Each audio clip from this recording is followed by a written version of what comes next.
Hello hi welcome to Aditya T V. ಹೇಗಿದ್ದೀರಾ ಎಲ್ಲರೂ?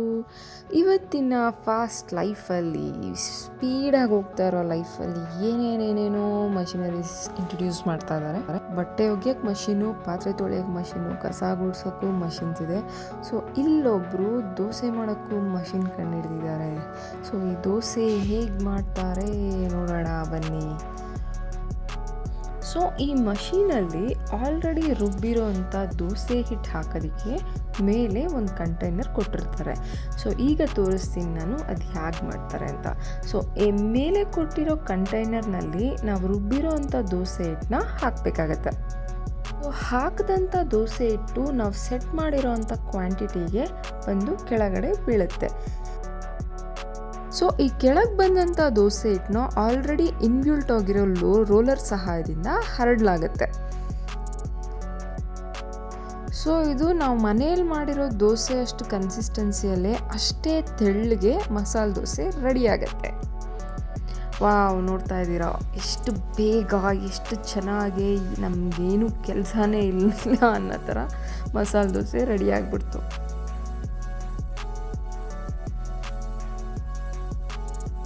So ನಾವು ಹೀಗೆ ನೋಡೋಣ ನೂಡಲ್ಸ್ನ ಯಾವ ಥರ ತಯಾರಿಸ್ತಾರೆ ಮಷಿನರೀಸ್ ಯೂಸ್ ಮಾಡಿ ಅಂತ. ಈ ಮಷಿನ್ ಮೇಲೆ ಒಂದು ಬಾಕ್ಸ್ ಕೊಟ್ಟಿರ್ತಾರೆ. ಆ ಬಾಕ್ಸ್ ಒಳಗೆ ಮೈದಾ ಮತ್ತು ನೀರು ಹಾಕಿ ಒಂದು 10ರಿಂದ 15 ನಿಮಿಷ ಬಿಟ್ಟರೆ ಹಿಟ್ಟು ತಯಾರಾಗುತ್ತೆ.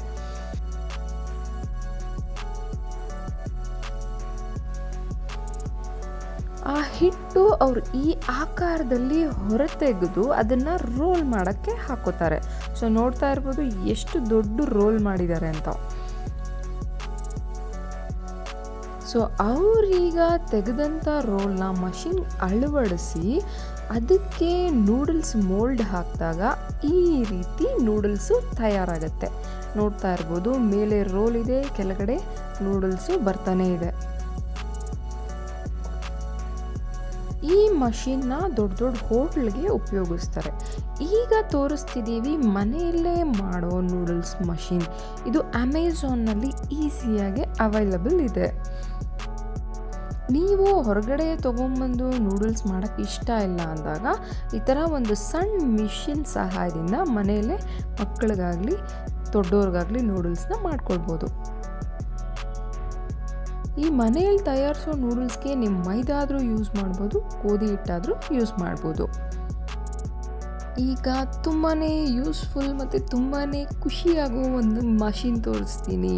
ಚಪಾತಿ ಹಿಟ್ಟು ಮಾಡೋ ಮಷಿನ್. ಚಪಾತಿ ಅಂದರೆ ಎಲ್ರಿಗೂ ಇಷ್ಟ, ಬಟ್ ಅದನ್ನ ಮಾಡೋಕ್ಕೆ ಸ್ವಲ್ಪ ಕಷ್ಟ. ಸೊ ಇವತ್ತು ನೋಡೋಣ ಈಸಿಯಾಗಿ ಮಷಿನ್ ಯೂಸ್ ಮಾಡಿ ಚಪಾತಿ ಹೆಂಗೆ ಮಾಡೋದು ಅಂತ. ಸೊ ಈ ಕಂಟೈನರು ಬರೀ ಚಪಾತಿ ಹಿಟ್ಟು ಕಲಿಸೋದು. ಇದಕ್ಕೆ ನಮಗೆ ಬೇಕಾಗಿರೋ ಹದದಲ್ಲಿ ಚಪಾತಿ ಹಿಟ್ಟು, ಉಪ್ಪು, ನೀರು ಮತ್ತು ಎಣ್ಣೆ ಹಾಕಿ ಒಂದು 10 ನಿಮಿಷ ನಾವು ಕಲಸಕ್ಕೆ ಬಿಡಬೇಕು. ಸೊ 10 ನಿಮಿಷದಲ್ಲಿ ನಮಗೊಂದು ಸಾಫ್ಟ್ ಡೋ ಚಪಾತಿ ಹಿಟ್ಟು ರೆಡಿ ಆಗಿಬಿಡುತ್ತೆ. ಒಂಚೂರು ರೆಡಿಯಾಗಿರೋ ಚಪಾತಿ ಹಿಟ್ಟು ಈಸಿಯಾಗಿ ಒಂದು ಬಟ್ಲಿಗೆ ತೆಕ್ಕೊಂಬಿಡ್ಬೋದು. ಗಮನಿಸ್ತಾ ಇದ್ದೀರಾ, ನೀಟಾಗಿ ಬಂದ್ಬಿಡುತ್ತೆ ಅದು. ಯಾಕಂದರೆ ನಾವು ಎಣ್ಣೆ ಯೂಸ್ ಮಾಡಿರ್ತೀವಿ. ಸೊ ಅದು ಕ್ಲೀನಾಗೆ ಎಲ್ಲೇನೂ ತಾಕ್ದಂಗೆ ಕ್ಲೀನಾಗೆ ಬಂದ್ಬಿಡುತ್ತೆ ಹಿಟ್ಟು.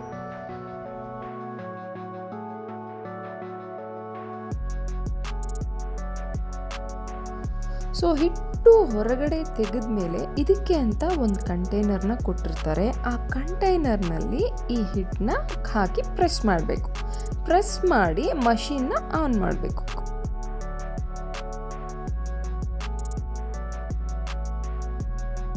ಸೊ ನಾವು ಆನ್ ಮಾಡಿದ ತಕ್ಷಣ ಚಪಾತಿ ಉಂಡೆ ಕೆಳಗಡೆ ಬಂದು ಬೀಳೋಕ್ಕೆ ಶುರುವಾಗುತ್ತೆ. ನೀವೀಗ ಗಮನಿಸ್ಬೋದು, ಮಷೀನ್ ಆನ್ ಮಾಡಿದ ತಕ್ಷಣ ಎಲ್ಲ ಉಂಡೆಗಳು ಒಂದೇ ಗಾತ್ರದಲ್ಲಿ ಬಂದು ಕೆಳಗಡೆ ಬೀಳುತ್ತೆ.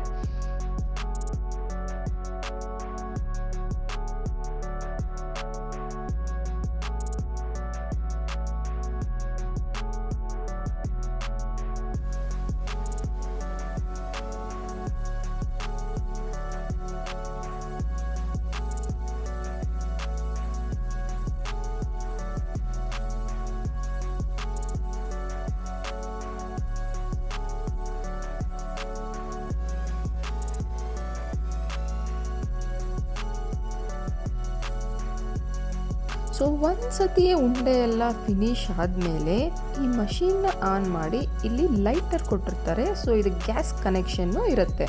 ಸೊ ಲೈಟರ್ ಸಹಾಯದಿಂದ ನಾವು ಗ್ಯಾಸ್ ಆನ್ ಮಾಡ್ಕೊಂಡಿದ್ದ ತಕ್ಷಣ ಅಲ್ಲಿ ಗಮನಿಸ್ತಾ ಇದ್ದೀರಾ ಬೆಂಕಿ ಬರೋಕ್ಕೆ ಶುರುವಾಗಿದೆ ಕೆಳಗಡೆ. ಸೊ ನಾವು ಆಲ್ರೆಡಿ ತಯಾರಿಸಿಟ್ಕೊಂಡಿರೋ ಚಪಾತಿ ಉಂಡೆಗಳನ್ನ ಮೇಲೆ ಒಂದೊಂದಾಗಿ ಬಿಡ್ತಾ ಹೋದರೆ ಎಲ್ಲ ಚಪಾತಿನೂ ಒಂದೇ ಆಕಾರ ಒಂದೇ ಸೈಜಲ್ಲಿ ಕೆಳಗಡೆ ಮೂವ್ ಆಗ್ತಾ ಹೋಗುತ್ತೆ. ಗಮನಿಸ್ತಾ ಇದ್ದೀರಾ ಇಲ್ಲಿ. ಸೊ ಈ ಮೂವ್ ಆದಂಥ ಚಪಾತಿಗಳು ಕೆಳಗಡೆ ಡೈರೆಕ್ಟಾಗಿ ಬೆಂಕಿ ಮೂಲಕ ಹಾದು ಬರೋದ್ರಿಂದ ಈ ಚಪಾತಿ ಒಂಥರ ಫುಲ್ಕ ಥರನೂ ರೆಡಿಯಾಗಿರುತ್ತೆ, ಹೆಂಚಿನ ಮೇಲೆ ಮಾಡೋ ಚಪಾತಿ ಥರನೂ ರೆಡಿಯಾಗಿರುತ್ತೆ. ಸೊ ನೋಡಿ ಈಗ ಎಷ್ಟು ಸಾಫ್ಟಾಗಿ, ಎಷ್ಟು ಅಗಲವಾಗಿ, ಎಷ್ಟು ಚೆನ್ನಾಗಾಗಿದೆ ಚಪಾತಿ ಅಂತ ತೋರಿಸ್ತೀವಿ.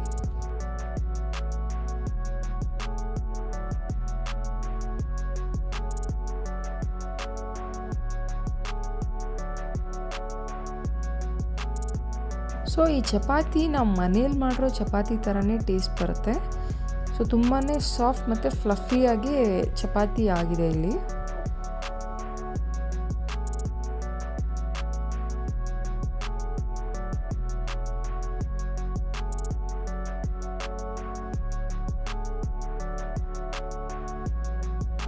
ನಿಮಗೆ ಈ ಮಾಹಿತಿ ಇಷ್ಟ ಆಗಿದ್ರೆ ಒಂದು ಕಮೆಂಟ್ ಮಾಡಿ ತಿಳಿಸಿ ನಮ್ಗೆ ಇಷ್ಟ ಆಗಿದೆ ಅಂತ. Thank you so much for watching this video. Take care, bye.